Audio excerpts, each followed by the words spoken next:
Muy buena, Ramón. Alberto, me alegra mucho verte y escucharte, aunque sea en la distancia. Igualmente, me imagino que ya digo, cuando termine el coronavirus, al menos una cervecita por aquí por Madrid, que yo creo que será mejor ir siempre en persona, obviamente. Duda. La verdad es que yo desde el punto de vista personal y familiar tengo que decir que soy un privilegiado porque, primero porque ninguno de la familia ha sido infectado, que Es eso muy importante. es algo quizá lo más importante ahora, ni siquiera mi madre que acaba de cumplir 89 años. Luego, esa es una magnífica noticia. Y desde el punto de vista familiar porque tengo la suerte de estar rodeado de mis hijos, de mi mujer y de mis 3 nietos. O sea que eso ha sido una fortuna, como digo, pero muy preocupado, obviamente, como te pasa a ti y a todos los espectadores que te siguen, por lo que está sucediendo. Es una Sí, situación dramática, caótica, muy difícil de contener y con consecuencias imposibles de predecir. no está claro, pero como bien dices, esa es la riqueza de la vida, es decir, que la gente de alrededor, oye, pues uno diga, oye, pues esto lo estoy llevando medianamente bien, puedo estar con mi familia y bueno, como te vi en alguna entrevista, que también en tu bufete de abogados pues puedes trabajar, no sé si es con tu hija también, es decir, en familia, y yo creo que eso es muy bueno, la verdad. Sin duda, eso es una de las cosas buenas que tiene la vida y de aquí hay que salir fortalecidos. Ya lo hemos escuchado muchas veces, Totalmente. pero es que es la verdad, no hay más remedio que tirar para adelante e intentar superar esta situación poco a poco, lentamente. Es obvio que las cosas no se han hecho bien, seguramente se han hecho tarde y cuando se han hecho no se hicieron de la forma adecuada, porque si no, no es normal que con el Totalmente. 0,6% de la población mundial tengamos el 10% de las muertes. Pero bueno, tampoco se puede, no sé hasta qué punto se puede acusar a alguien, desde luego, de que haya llegado un virus a nadie. Otra cosa es de la Ya, forma en la que se haya afrontado ese problema. totalmente.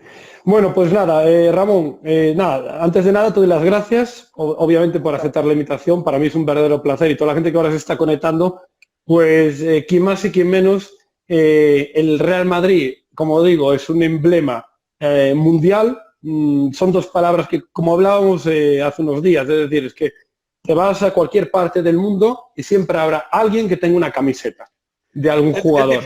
Es difícil que haya un embajador mejor en el mundo de España que el Real Madrid. Yo eso lo he vivido en mis casi 10 años, tanto de directivo como de presidente, con 14 primeros ministros, con un papa, y viendo cómo la gente encuentra en nuestro modelo algo único, porque Claro, hay que recordar que es seguro, junto con el Barcelona, el único club que no pertenece a un Estado, a un oligarca, a una multinacional.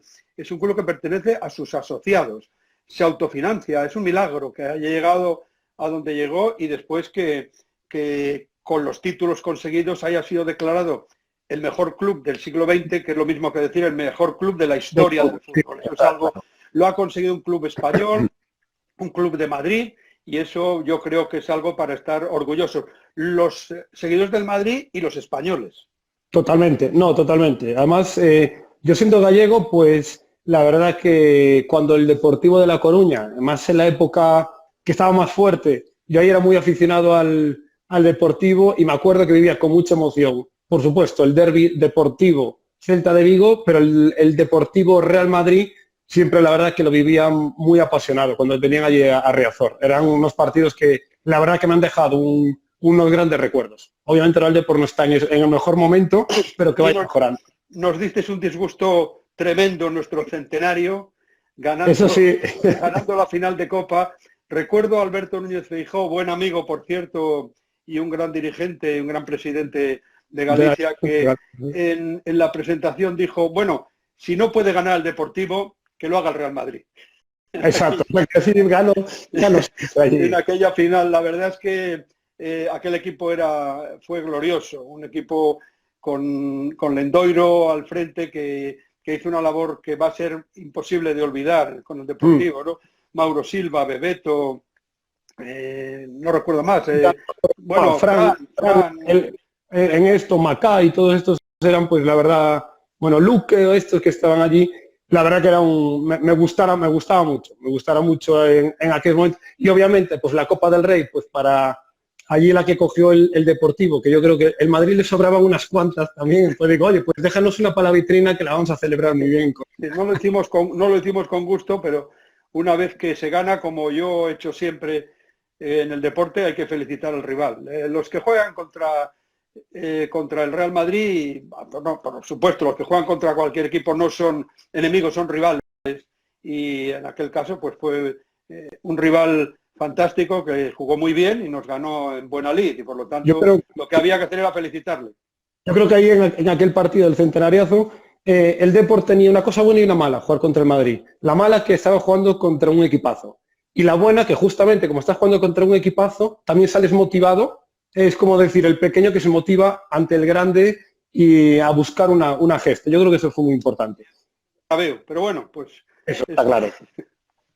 Bueno, Ramón, te quería comentar ahora un poquito sobre, claro, la situación actual del coronavirus, como ya hemos dicho, relacionado al mundo del deporte, que como sabemos, bueno, está afectando a todos los sectores, pero es verdad que en el deporte pues se ha paralizado radicalmente. Ahora se va a reanudar, primero el fútbol, el tema de baloncesto es un poquito más complicado, pero en el tema del fútbol comentamos, ¿qué medidas crees que se deberían de tomar, ya no solo ahora en estos partidos que vamos ahora a iniciar en junio a puerta cerrada, sino de aquí, me imagino, a la próxima temporada? ¿Qué medidas crees que se deberían de tomar aquí, especialmente en España, para que la reanudación de la nueva liga pues no sea como fue, es decir, de iniciar, de parar otra vez la liga, porque como sabes, y luego veremos el efecto económico, obviamente, es muy importante. El fútbol, como bien dices, en muchos momentos no es solo un deporte, es un espectáculo total. Entonces, ¿qué medidas crees que se deberían de tomar? Va a ser muy complicado, para que no nos vamos a engañar, porque este es un deporte de contacto, es un deporte en el que los jugadores no pueden permanecer alejados unos de otros, eso es imposible. Correcto. Y después por la ausencia de espectadores. O sea, todo esto nos va a complicar muchísimo, le va a complicar muchísimo al fútbol y a los deportes de masas su desarrollo. Alguna vez escuché, me parece muy buen símil, que jugar sin público es como bailar sin música.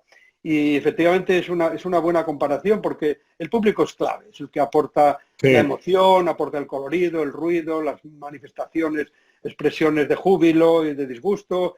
En definitiva, es la salsa del fútbol tener al público en las gradas. Yo he vivido 2 o 3 partidos a puerta cerrada y la verdad es que es muy triste. Se escuchan las consignas de los entrenadores, lo que los jugadores se dicen unos a otros, incluso el sonido del balón, ¿no? Y hay que recordar que un entrenamiento, prácticamente. Hay que recordar que jugar sin fútbol, sin espectadores, es un castigo. Es decir, que cuando una afición se comporta de una forma no deseada, el equipo es castigado con jugar un partido a puerta cerrada. Eso significa que el público es muy importante para el equipo de casa y obviamente se da mucho más, es mucho más fácil o tiene mucho más mérito jugar un partido fuera de tu campo. Con respecto al juego en sí, bueno, yo creo que lo primero que habrá que hacer, y es lo que se está planteando, es que haya unos análisis permanentes, por lo menos cada 3-4 días, para que antes del partido todos los que comparezcan en un terreno de juego se sepa que están libres del coronavirus. Yo creo que eso es lo primero. Aún así, pues habrá problemas. Pero bueno, es como cuando alguien está lesionado. Habrá un parte, igual que el parte de lesión de un abductor, pues habrá un parte de baja por haber resultado infectado por el coronavirus.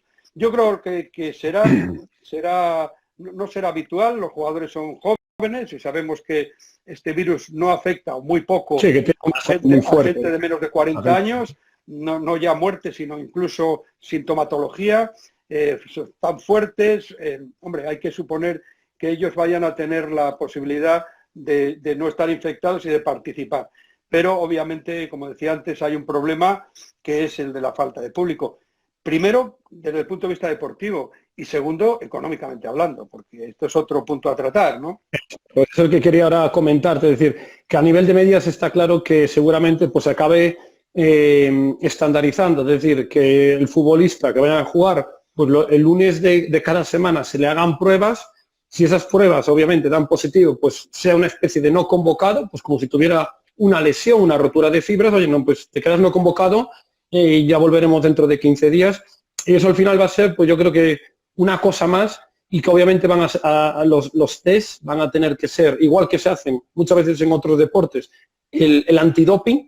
Está claro que ahora mismo los test para ver si una persona es portadora del coronavirus y puede contagiarlo va a ser el día a día, pero que gracias a ello se va a poder permitir y que se reanude un espectáculo que, como bien dices, no solo es deporte, es espectáculo, y el espectáculo lleva a una consecuencia, un efecto económico muy importante, que es otro de los puntos que quiero tratar ahora. Es decir, a nivel, ya no vamos a hablar a nivel del fútbol en general, sino a nivel del Real Madrid, que es justamente lo que más cercano conoces. Es decir, háblanos un poco, es decir, ¿cuántos trabajadores puede haber en un partido de fútbol involucrados en el Real Madrid?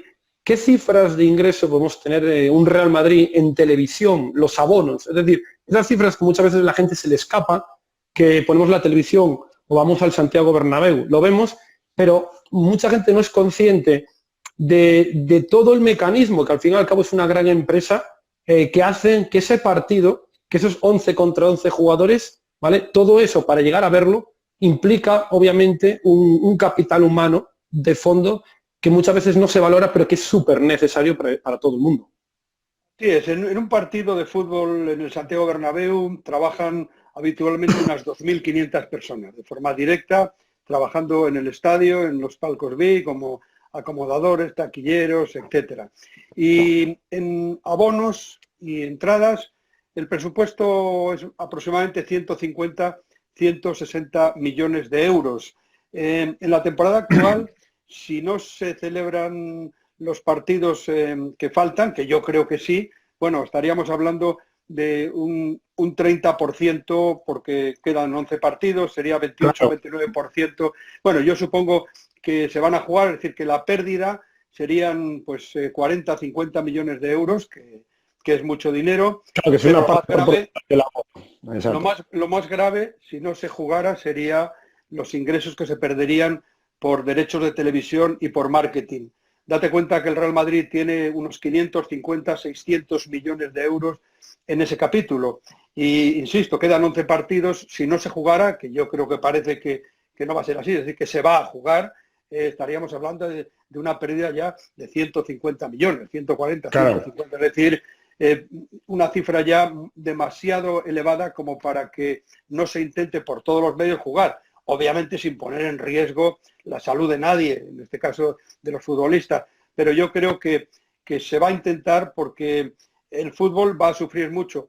Lo va a hacer en cualquier caso, aunque esto se reanude y no sé qué ocurrirá con el año próximo. Tenemos además varios partidos de Champions League sin jugar, que parece que la UEFA está pensando que se jueguen en agosto, pero eso si el Real Madrid lo supera, pues supone también llegar a la final, supone 50 o 60 millones de euros. Bueno, estamos hablando de mucho dinero. Ya sé que esto en teoría solo es deporte, pero no es verdad.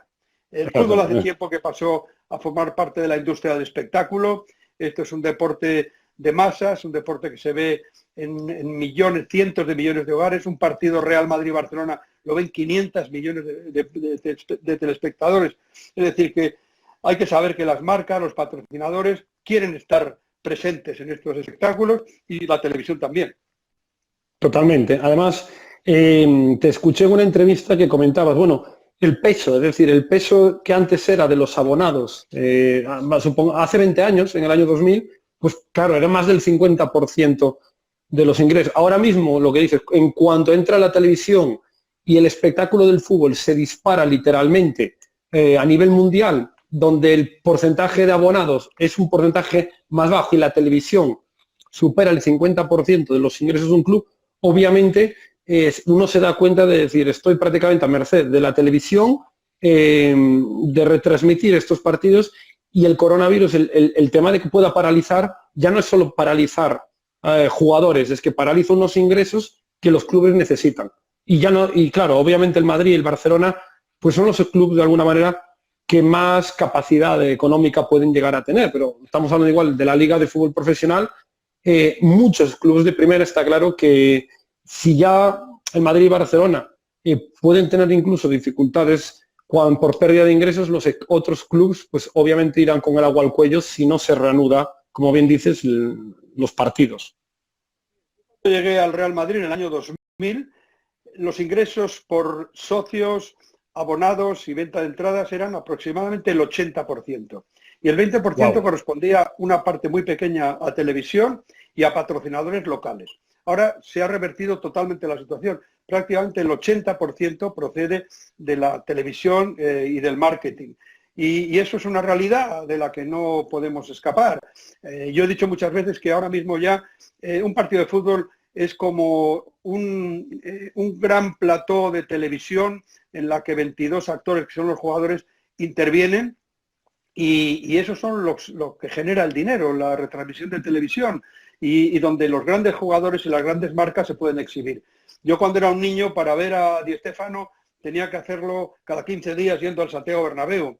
Hoy día, para ver a cualquier jugador de cualquier equipo importante, da igual estar en el último punto de África o de Asia o de Oceanía, que ese partido se va a poder presenciar. Exacto. Bueno, eso es lo que ha cambiado radicalmente el mundo del fútbol y los ingresos. Los ingresos por televisión, yo tuve la suerte de poderlos duplicar por una circunstancia que obviamente pues había que aprovechar, y es que había interés en el Real Madrid y lo pasé de 65 millones a 135 millones de euros de una sola tacada. Eso nos dio una subida brutal en ingresos. Yo lo pasé de 290 a 450 millones de euros. Bueno, y pasamos de 3 millones de beneficios a 115 millones de beneficios en un año, el primer año de mi presidencia. Espectacular. O sea que son datos de los que yo estoy muy orgulloso, que no se hubieran producido si no hubiera tenido un equipo magnífico de gente, tanto en el ámbito deportivo como en el ámbito económico, porque yo era uno más, estaba al frente de todos ellos, pero el mérito es de ellos. Bueno, te comentaba, claro, tú estabas como de directivo del año 2001 al 2006. En el 2006 te presentas como candidato a la presidencia del Real Madrid, ganas las elecciones del 2006 al 2009 y realmente ahí hubo un tema importante. Trajiste gente muy importante en el mundo del fútbol, pero hay un nombre que todo el mundo, pues creo que es el jugador junto con Messi por excelencia, que fue Cristiano Ronaldo, y la verdad me gustaría, si nos pudieras contar anécdotas de cómo preparaste el fichaje cuando estaba en el Manchester, Ferguson, si puso oposición, un poquito cuéntanos, es decir, cómo planteaste que realmente fue el gran fichaje del Real Madrid. Fue muy difícil, como te puedes imaginar. El Manchester United no estaba dispuesto a perder un jugador como Cristiano Ronaldo. Estuvimos 2 años negociando. Él manifestó desde el primer momento su intención de cambiar, a pesar de que tengo que decirlo, para él el Manchester había sido importantísimo en su carrera y así me lo dijo varias veces. Ferguson lo consideraba como un padre, le habían dado la oportunidad de jugar, de ganar un Balón de Oro, de ganar una Champions. Bueno, en definitiva era una joya que nadie quiere dejar salir. Pero yo aproveché esa circunstancia, lo intenté y al final pues lo conseguimos. Siempre hablando con el Manchester United, donde tenía y sigo teniendo muy buenos amigos. David Gill es uno de ellos y me dijo: Ramón, no insistas, Cristiano se va a quedar con nosotros el año que viene. Y yo, bueno, le decía, David, los jugadores importantes van donde quieren. O sea, si efectivamente él quiere ir, otra cosa es que yo, el Real Madrid, no te pueda ofrecer una cantidad suficientemente importante. Pero yo creo que es una cuestión de dinero. Y así lo vi yo cuando Robinho vino a mi despacho y me dijo: presidente, sé que usted ha fichado a Cristiano, yo no voy a ser la figura y quiero salir. Pues yo lo que hice es darle esa oportunidad. No puedes tener a un jugador en tu equipo si no quiere estar y hay que darle la oportunidad de salir. Otra cosa es que yo le dije: ya sabes que son 42 millones de euros, bueno, y eso fue lo que él trajo, el Manchester City lo pagó y por lo tanto le dejamos salir. En el caso de Cristiano fue una negociación complicada, hasta tal punto, y lo he contado alguna vez, que Ferguson, que no nos tiene mucho cariño al Real Madrid precisamente porque hemos sido los rivales más importantes. Él nunca pudo pensar que con el poderío económico que tiene el Manchester United, está, por cierto, en la Bolsa de Nueva York, capitalizado sus acciones en 3.400 millones de euros, nunca entendió que una asociación de Madrid una asociación deportiva sin ánimo de lucro, ganara todos los títulos que estaban a su alcance y fuera capaz de mojarle la oreja, hablando de forma vulgar, a su equipo. Y cuando supo que eso iba a ocurrir, le dijo a Cristiano: de acuerdo, bueno, pues te vas a marchar, pero no al Real Madrid. Yo prefiero que te vayas al Barcelona. Claro, Obviamente, como comprenderás, el Barcelona no tenía ninguna duda, pero el jugador estuvo tajante, rotundo, dijo: mire usted, yo he dado mi palabra a Ramón Calderón y al Real Madrid y yo voy a ir con él, y tal es así que, para que no hubiera duda, firmamos un contrato en diciembre de 2008 estableciendo las condiciones del fichaje, el traspaso, el precio, que eran 94 millones de euros, 80 millones de libras en aquel momento. Hicimos un seguro de cambio para no tener ningún susto, a pesar de que había 120 millones de euros en caja, o sea, no hubiéramos tenido que pedir ningún crédito. Él iba a haber venido la temporada anterior, y estando en Bogotá, recuerdo perfectamente, jugando un partido amistoso contra el Santa Fe de Bogotá en agosto, me llamó por teléfono, me dijo: presidente, me tiene que perdonar, esta temporada no voy a poder ir, he dado mi palabra al United de seguir aquí, tengo un compromiso y una deuda con la afición, con Ferguson, con el equipo, con la entidad, y por lo tanto voy a seguir, pero en cuanto vuelva vamos a firmar un documento ya acordado con el Manchester United y yo me incorporo el 2009 al Real Madrid. Estoy muy orgulloso y, como digo siempre, el presidente, y en este caso no es una excepción, no es el que ficha, es el club, es el que paga. A Cristiano le ofrecía algo importantísimo, que era la posibilidad de tener relevancia en el área personal, en ganar títulos, no solamente con el equipo, sino a nivel personal, como así hizo, ganando balones de oro y ganando Champions. Y bueno, pues para mí, como digo, es un orgullo. Era una oportunidad única, porque solo había dos grandes jugadores en aquel momento, que eran él y Messi era imposible, y por lo tanto había que traerle a él. Y afortunadamente el fichaje no se estropeó, porque el presidente actual, que ha hecho muchas cosas muy buenas, en ese caso no estaba tan contento como debiera de recibir esa herencia. Le ha pasado otras veces, le pasó con Raúl, le pasó con Iker Casillas, y cuando vio el contrato, pues dijo: este dinero es mucho para un jugador como él, y por lo tanto pues no lo vamos a formalizar. Bueno, eso produjo en el jugador un gran disgusto, incluso llegó él a manifestar que renunciaba a los 30 millones de euros que cada parte nos habíamos impuesto como cláusula penal si no se llevaba a cabo el fichaje. Afortunadamente, la gente que tenía a su lado le hizo ver que hubiera sido una locura, como así se demostró después. O sea que, no, totalmente. Efectivamente, un orgullo que ese jugador haya estado aquí, y un gran desacierto, un gran error el haberlo vendido. Pero fíjate, no solamente desde el punto de vista deportivo, sino también del económico. Sí, bursátil, con la Juventus. Es un club que cotiza en bolsa, está en el stock Eurofootball. Cuando anunció el fichaje de Cristiano Ronaldo, sus acciones subieron un 129%. Pasó de 0,69 euros acción a 1,57.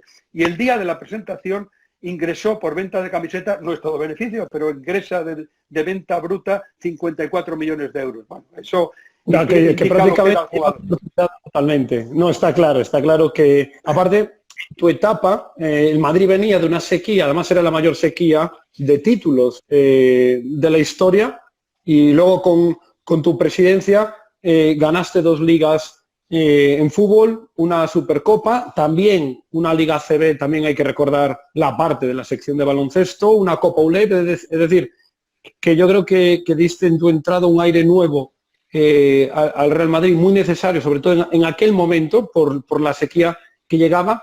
Pero ahora mismo, justamente, hablando de eso, de las dificultades económicas que tienen muchos equipos, y precisamente del Manchester United, como la Juventus, que cotizan en bolsa, aquí la clave fundamental es decir, equipos como el Ajax, como la Roma, como la Juventus de Turín, el Manchester, cotizan en bolsa, y sin embargo, cotizan en bolsa, bueno, pues buscando financiación, como cualquier otra empresa que quiera salir. Sin embargo, en España, esto de momento, pues por una parte de los grandes clubes, no es que se haya visto, siempre es verdad, como medios de comunicación, el periódico AS y Marca, alguna vez lo habían comentado, como una posible corriente, pero siempre quedó al final en papel mojado. Y aquí hay que tener en cuenta, y corrígeme si me equivoco, si por un lado, en el caso del Real Madrid, el hecho de que no sea, como bien decías, una sociedad anónima deportiva, sino una sociedad sin ánimo de lucro, eso a nivel jurídico pues le incapacita para poder salir a bolsa, aunque igual Madrid no lo necesitara como tal.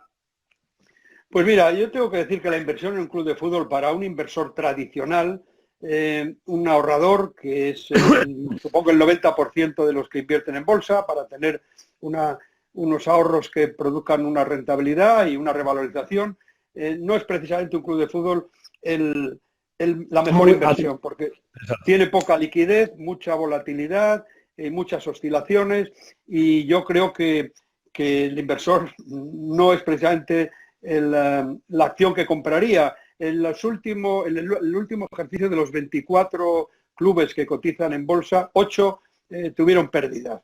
Y después los beneficios tampoco son beneficios que se repartan, normalmente se reinvierte.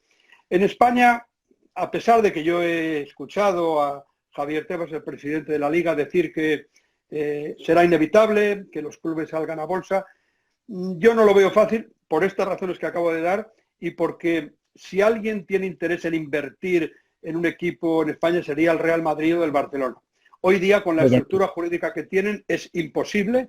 Son asociaciones deportivas sin ánimo de lucro, no tienen capital social, no tienen accionistas, tienen asociados. En el caso del Real Madrid, para hacer una transformación, haría falta la mitad más uno de todos los 90 y tantos mil asociados que hay ahora. Yo eso lo veo imposible y creo además que sería un error. La grandeza del Real Madrid está en haber conseguido lo que yo te decía antes, no ser de nadie. Es de todos y no es de nadie. Recuerdo que uno de los 14 o 15 presidentes, primeros jefes de Estado con los que tuve la suerte de estar durante mi presidencia, me decía: ustedes son la cara amable de la globalización. Y creo que efectivamente es algo que se nota, que te das cuenta de que los que ven al Real Madrid lo ven como una entidad que ha conseguido algo extraordinario, sin capital ajeno, con autofinanciación, sí, lo cual es un milagro. Exacto.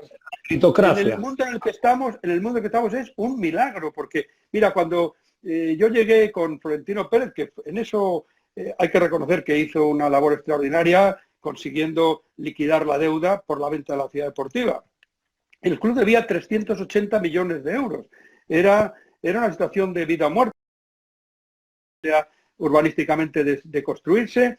El único patrimonio era o los jugadores o la ciudad deportiva. Los jugadores implicaría un debilitamiento del equipo y por lo tanto más dificultades para lograr títulos y dar satisfacción a los aficionados. Se vendió la ciudad deportiva, se pagó todo, y a partir de ahí empezamos un modelo que es verdad que era un modelo muy atractivo y muy sugerente, porque se trataba de traer a los mejores y con los ingresos que producían los mejores ir generando nuevos beneficios para que la rueda siguiera girando. Fue primero Figo, después Zidane, después Ronaldo el brasileño y finalmente Beckham. Aquello era una época gloriosa, la época famosa de los galácticos, pero sí, fallamos en una cosa. Y yo tuve la suerte de haber estado en esa época para darme cuenta de lo que había que cambiar. Fallamos, que nos olvidamos de lo más importante: el esfuerzo, el sacrificio, el trabajo y el entrenamiento. Hubo algún jugador que dijo que había pasado más horas en los aviones que en el campo de entrenamiento. Eso es lo que había que cambiar, pero tengo que decir que fue una época espectacularmente gloriosa. Hay una anécdota que yo cuento siempre cuando hablo en algunas conferencias sobre el Real Madrid, es que en el año 2003, cuando presentamos a David Beckham, lo hicimos a las 11 de la mañana. Un boom cuando llegó. Exacto. A las 11 de la mañana, para que llegara a Asia, Oriente Medio y Asia, donde él es muy popular, y el Real Madrid obviamente también, para que llegara en el prime time de los telediarios y de las horas en las que la televisión más se ve. Bueno, a esa presentación, que todos sabemos lo que es, un presidente se hace una foto con una camiseta y dice: este es un momento extraordinario para el club, estábamos deseando tenerte, y el jugador, para mí, esto también es un orgullo. Bueno, 1000 periodistas, 1000 asistieron a esa presentación y se convirtió en aquel momento en el segundo espectáculo en televisión en directo más visto en la historia después del entierro de la princesa Diana. Eso da una idea de lo que es el Real Madrid. De eso, es algo único que genera una expectación increíble. Bueno, pues a partir de aquel momento la idea era, como digo, ir generando beneficios gracias a la atracción que eso suponía para patrocinadores y para anunciantes, y ese beneficio reinvertirlo otra vez en grandes jugadores.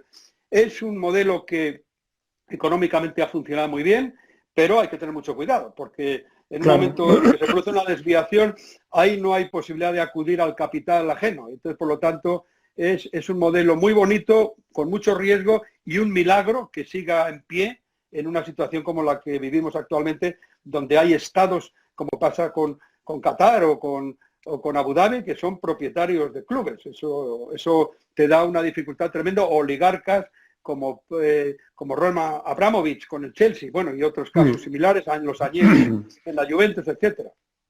No, totalmente. Además, que el Madrid como tal, como dices tú, una sociedad sin ánimo de lucro, es decir, tiene que ahora usar, por ejemplo, los jugadores, que ya no es solo el jugador un deportista, sino que es un activo, que como bien decías, el caso de David Beckham, es decir, el hecho de que vinieran 1000 periodistas, que lo retransmitieran en directo, el hecho de que sea una presentación y que tenga tal alcance, esto obviamente a nivel de marketing luego trae unas repercusiones muy potentes, y que justamente decir que la financiación de un equipo en bolsa es más especulativa que, como bien decías, que un inversor con carácter más de comprar y mantener las acciones. Es decir, que un equipo que se clasifica a una final de la Champions, pues sus acciones van a subir. También si pierde la Champions va a tener una bajada importante.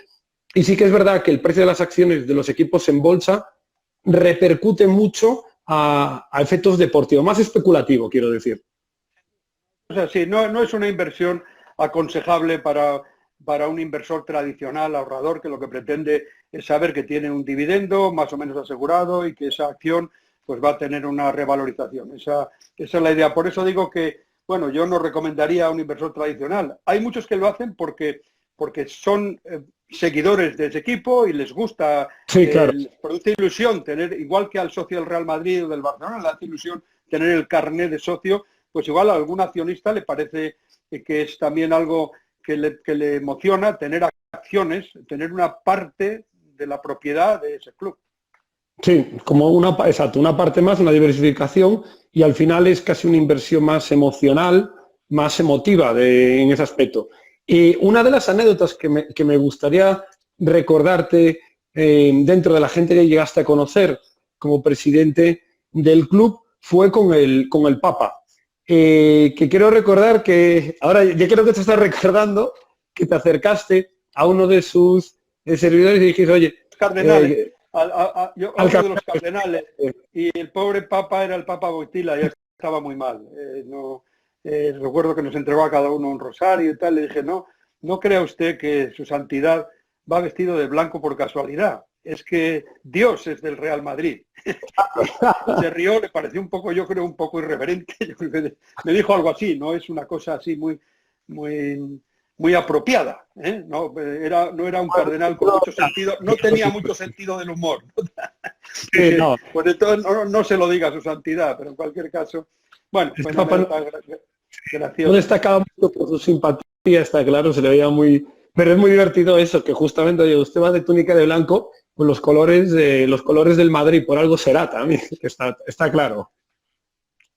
Y bueno, ahora a nivel, por ejemplo, de entrenadores, en tu etapa estaba Ben Schuster, estuvo también Fabio Capello.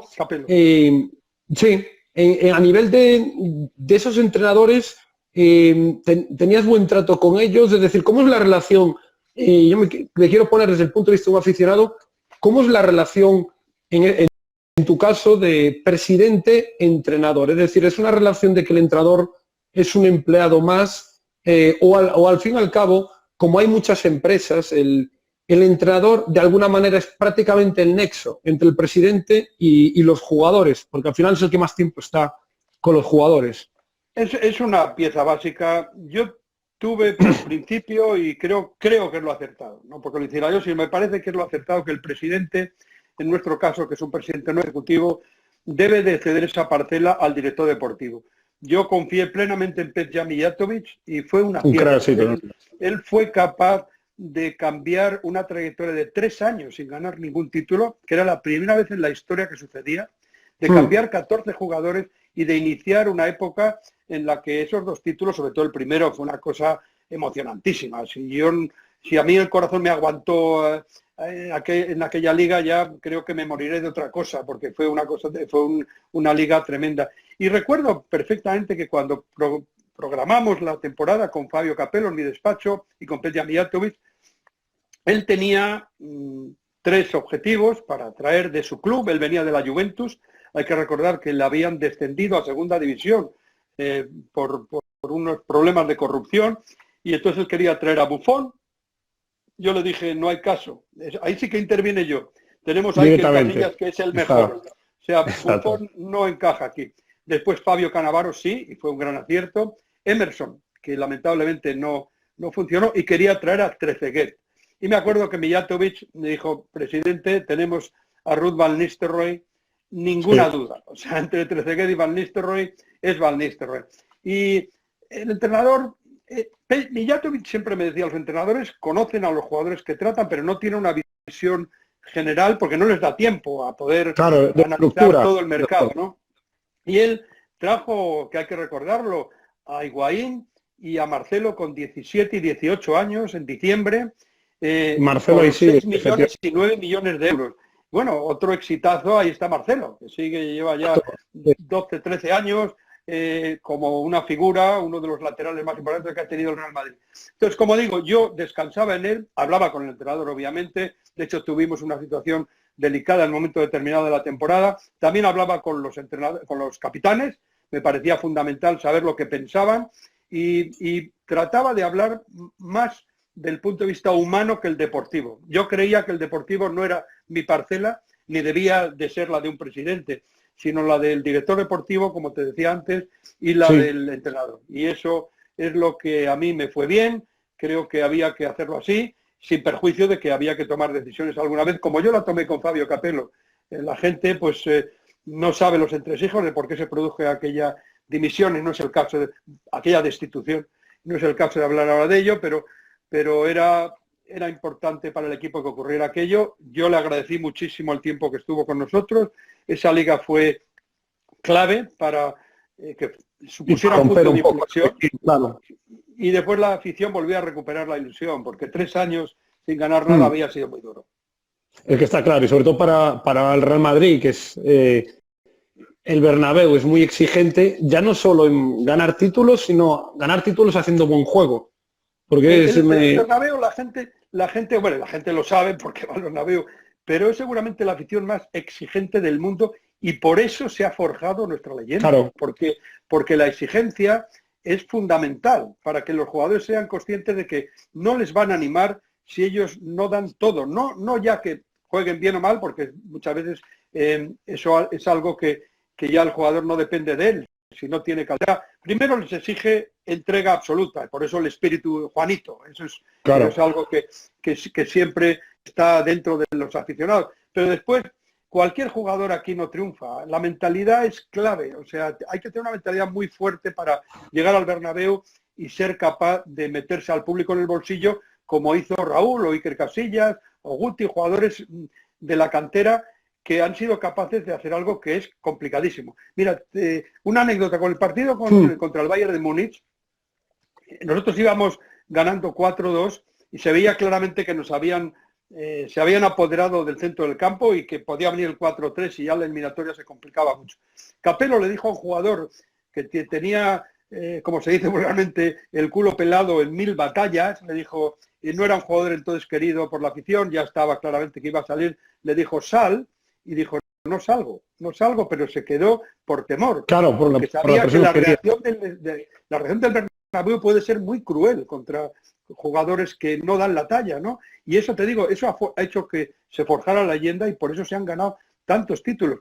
Cuando llegaban los jugadores al club y yo les recibía en mi despacho, les decía, esto que te ha ocurrido a ti ahora no es la culminación de tu carrera, es el inicio. Aquí vas a saber lo que hay que hacer para realmente triunfar. en este club. Claro, Hay que darlo todo, para hay que dar curtirte. el 150%, el sacrificio, el trabajo, y el entrenamiento tiene que ser más que lo que hayas hecho nunca en tu vida. Y eso yo creo que Totalmente. eso ha sido muy importante en nuestra cultura. Mira, cuando hubo que cambiar en aquel año, que hubo que cambiar 14 jugadores, fue una cosa muy, muy especial, porque veíamos todos que la historia se nos iba a caer encima y seguíamos así, ¿no?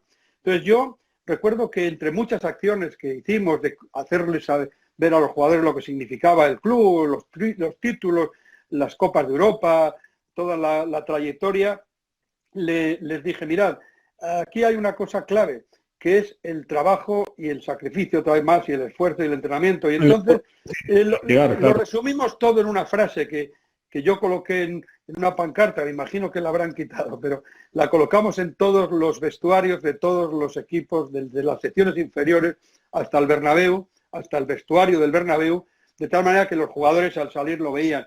Y decía, si luchamos podemos perder, pero si no lo hacemos estamos perdidos.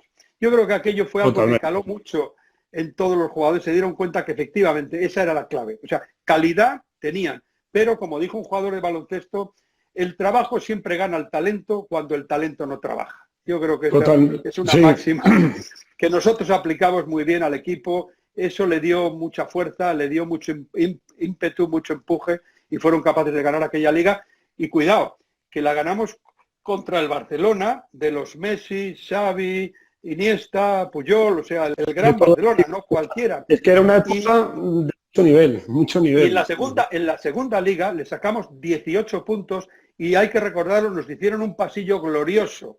Sí, por eso fue antes de terminar la liga, y les ganamos 4-1, insisto, Messi, Xavi, Iniesta, Puyol, Vidal, todos los grandísimos jugadores estaban allí, y el Real Madrid lo hizo gracias a una grandísima plantilla, y insisto, mérito mío, ninguno, ya lo digo, es Mijatovic, los entrenadores y los jugadores. Esa es, yo creo, la clave siempre, reconocerlo así y dejarles a ellos que sean los que manejen esa parcela.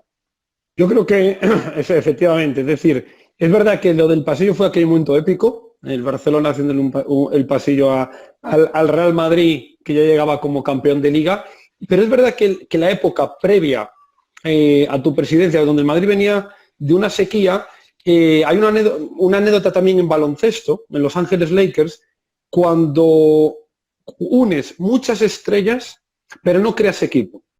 Cuando tienes individualidades, nombres de alta calidad, pero no llegas de alguna manera, esto es como tener buenos ingredientes, pero un buen cocinero es lo que consigue combinarlos para hacer un buen plato.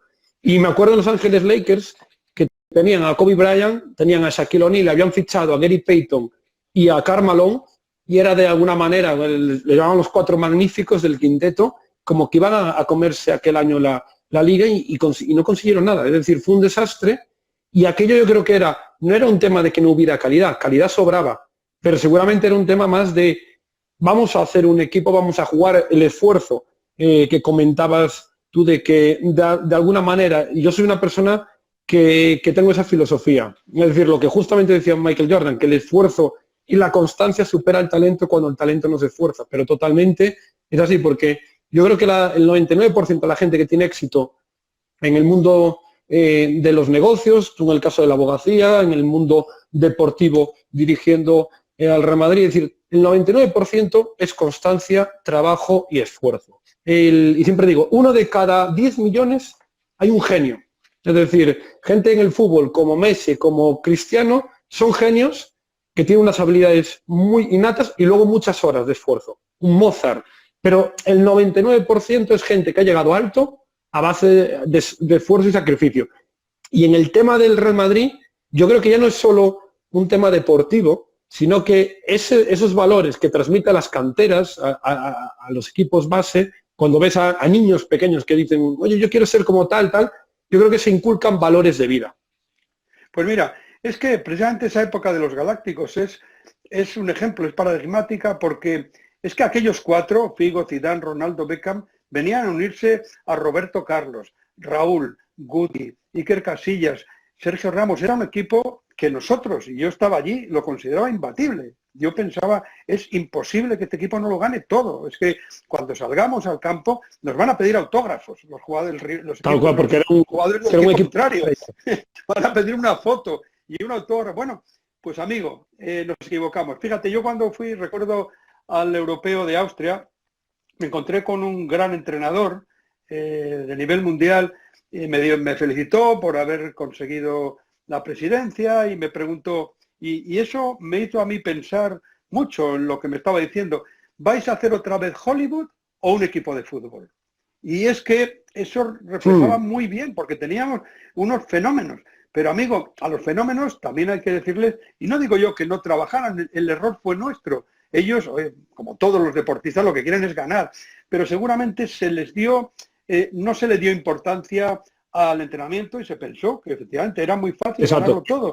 Y les metimos en anuncios, en viajes, en exhibiciones. Bueno, se llegó a permitir en la boda de un jugador en un miércoles entre dos partidos de liga y no en Madrid, en París, donde hubo que desplazarse todo el mundo. Es decir, fue una locura colectiva en la que yo participé y yo también soy culpable, era uno más de aquella directiva y realmente pues no lo hicimos bien, o sea, no fuimos capaces de inculcarles la idea de que eran los mejores del mundo porque lo eran, pero a pesar de eso, si no se esforzaban al máximo, podía ocurrir lo que ocurrió, que es durante 3 años, que se dice pronto, no ganar absolutamente nada. Eso fue un error, yo creo que ellos mismos pues lo reconocen y como he dicho, hubo uno que manifestó que había estado más horas en un avión que en el campo de entrenamiento. O sea, ellos mismos se dan cuenta al jugador, lo que quiere es ganar, lo que quiere es triunfar. Y cuando no ocurre aquello, no reacciona bien y reconoce sus errores. Los jugadores son deportistas. El deportista tiene muchos más valores que los que no lo somos, porque priman otras cosas en sus vidas y en su forma de encarar los problemas. Y eso, pues, este caso también lo asumieron que se habían equivocado. Totalmente. Además que al nivel que están los deportistas, ya no solo físico, sino mental, es verdad que es muy complicado muchas veces mantener un nivel alto todo el tiempo, es decir, hay altibajos como en todo, como empresas que van bien, muy bien un momento, luego bajan, y a nivel psicológico es verdad que muchas veces el unir muchos jugadores buenos no es un resultado de títulos inmediatos, sino que ahora tengo yo que volver a inculcar de que, oye, somos buenos, tenemos calidad, pero los títulos van a llegar si esa calidad la ponemos, obviamente, a trabajar, que es un poco la parte... El ser jugador de élite es dificilísimo en fútbol, pero ser jugador del Real Madrid es lo más difícil del mundo. O sea, seguramente pues no hay otra profesión que te exija tanto. Y insisto, eso ha forjado la leyenda, el que aquí tú llegues siendo una figura, porque para llegar al Real Madrid hay que llegar siendo una figura. Sí, si totalmente. No se llega. Pero cuando llegas, te van a exigir al máximo. Y claro, eso se convierte en mirar a aquella gente que sabes que está expectante, que no te va a aplaudir, que es como un coliseo. No sé, como si un cantante resulta que hiciera un gallo, la gente le silbaría. No, allí no se da por supuesto nada. Tú tienes que venir a demostrarlo. Vienes siendo Balón de Oro, pero amigo, este es el Santiago Bernabéu y nosotros vamos a juzgarte, te vamos a examinar. Y si tú no das la talla, te vamos a silbar. Y a mí muchos jugadores me acuerdo que me decían, pero esto es rarísimo. Resulta que a nosotros, en cualquier equipo donde estábamos, nos aplaudían y nos animaban siempre, aunque perdiéramos 0-3. Que por cierto, recuerdo que eso ocurrió en Manchester contra el United, estábamos ganando 0-3 en el descanso, en una eliminatoria que marcó 3 goles Ronaldo, el brasileño, un partido épico, y la gente seguía animando y cantando y apoyando al equipo, nunca le silban. Sí. Eso aquí no pasa, amigo, eso aquí no es así. Porque, y hay un dato que yo siempre lo digo, el 75% de los que vivimos en Madrid, y me incluyo yo, no hemos nacido en Madrid. Es decir, que no tenemos un sentimiento localista o regionalista con el equipo. La vinculación de un socio del Madrid con su equipo es una vinculación con el éxito, es una identificación con el éxito, con el hacer con la superación, cosas, el triunfo, con la excelencia, exacto. Con el haber sido capaz de lograrlo todo. Entonces, esa es la identificación del aficionado. Yo quiero a este equipo porque este equipo es casi la perfección en fútbol, en todo lo que hace. Bueno, eso es algo muy bonito, yo creo, y yo estoy encantado de haber podido participar en una pequeña parte en ese proyecto. Yo creo que sí, que son valores además que se transmiten y como bien decías, que es una marca que a nivel de España se lleva a nivel mundial. Y yo ahora para terminar, Ramón, quiero, bueno, que hay dos jugadores en el Real Madrid que además cogen los extremos por la parte de la portería y en la parte de la delantera, Raúl González, Iker Casillas, que yo creo que son un emblema del Real Madrid, de la selección española, y que realmente, hombre, tú como presidente pudiste hablar con ellos y no sé, ¿qué destacarías de cada uno? Es decir, ¿qué destacarías de Iker Casillas? ¿Qué destacarías de Raúl en esa etapa que estaban allí y que, bueno, que también ganaban los títulos antes, después y posterior, la verdad?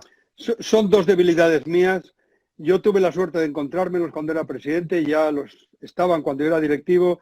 Me empeñé en que siguieran de por vida en el club, por eso firmé aquellos contratos, se llamaban de por vida, porque era el reconocimiento a una trayectoria, a una entrega absoluta a un club desde que tenían 17 años.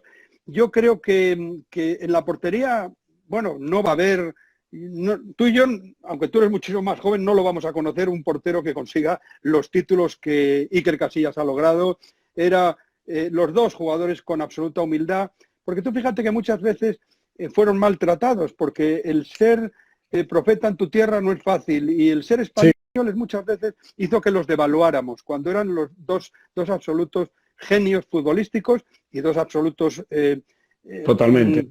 Entregados totalmente a la causa del Real Madrid, dos personas que no escatimaron ningún esfuerzo para lo que significaba estar en ese equipo. Y Raúl, mira, Raúl es un jugador que, ¿por qué no ganó el Balón de Oro? Que siempre se dice lo mismo. Bueno, pues yo creo porque alguna cosa que parece que es un demérito y es lo contrario. Es un jugador que no era 10 en nada, pero era 8 en todo. Eso es prácticamente imposible. O sea, no destacaba por nada. Es el mejor de cabeza, es el mejor regateando, es el mejor driblando, no era el mejor, era 8 en todo. Por eso, bueno, ha tenido el récord de goleador durante no sé cuántos años. Era un goleador nato. Goleador nato y no tenía ese olfato, esa capacidad, esa cualidad para estar siempre en el área dispuesto a marcar el gol. Pero después lo que sí son dos excepcionales personas. Yo los he tratado a los dos, en su familia, con sus hijos, en su vida, que eso... pues es tan importante como el fútbol. El fútbol dura un rato, como yo les decía siempre, vosotros vais a vivir 90 años ya con vuestra edad. Correcto. Entonces vais a tener 2/3 de vuestra vida no dedicadas al fútbol como jugador. En el caso de Raúl es entrenador, pues seguirá vinculado al fútbol, pero es mucho más importante ser persona y ser buena persona, que muchas veces erróneamente lo equiparamos a ser tonto. El ser bueno es que es como si es tonto. Ser bueno es muy... Es decir, ellos dos son dos extraordinarias personas y yo tengo un recuerdo de ellos magnífico. De hecho, en mi página de Twitter los tengo a los dos, la fecha, la foto. La fecha en la que firmamos su renovación junto con Alfredo Di Stéfano, que fue otro hombre genial en la historia del club, y al que yo tuve la suerte de tratar.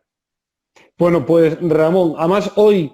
que es el cumpleaños de Iker Casillas, que hoy está de cumpleaños, así que nada, desde aquí, si nos está viendo, le mandamos felicitaciones.